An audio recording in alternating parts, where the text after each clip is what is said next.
In most families, there's usually one person who takes the blame for everything, even when they didn't do anything wrong. This happens because it's much easier for the group to point a finger at one person than to fix the real mess under the surface. We call this person a scapegoat. Experts say families use this role to hide their own problems and look good to the outside world. By dumping all the bad feelings and mistakes onto one person, everyone else can act like things are fine. If that was you, you probably learned to take the hit for everyone. After a while, that role starts to feel like who you are. It changes how you see yourself and how you act around people today. Families often act like one big team. When the parents are stressed or fighting, the whole house feels tense. They need a way to let that pressure out, so they look for a target. Instead of the parents admitting they're struggling, they dump all that bad energy on the kid who's the loudest or most honest. They didn't choose you because you were weak. Most of the time, the family picks the strongest person because you're the one who actually notices when things are wrong. To stop you from telling the truth, they just call you the problem. There are a few signs that give it away. See if any of them sound familiar. First, you're always the troublemaker, no matter how much you do well for yourself. You could be 35 with a good job and a house, but as soon as you visit your parents, they start talking about some mistake you made as a kid. They don't want to see the adult you've become. They only want to see the story they made up about you. If you try to talk about something you're proud of, they might ignore it or bring up a time you failed.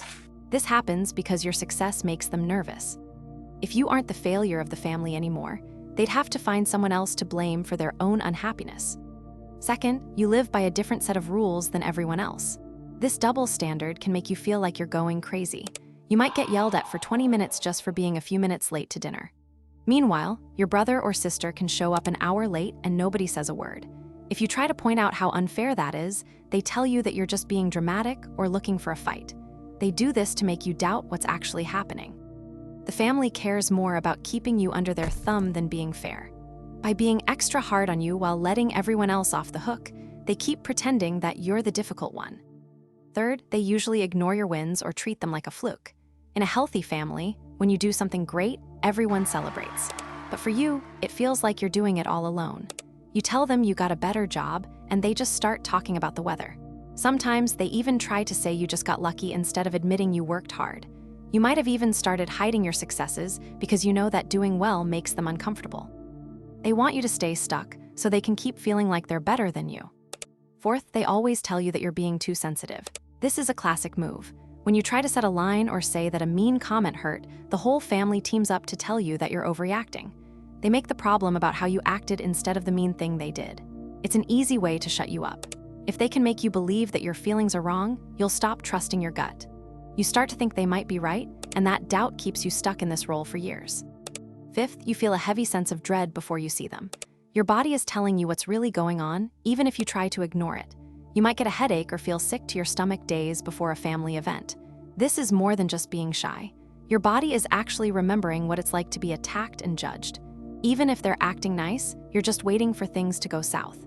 You're always on guard, waiting for the moment they start pointing the finger at you again.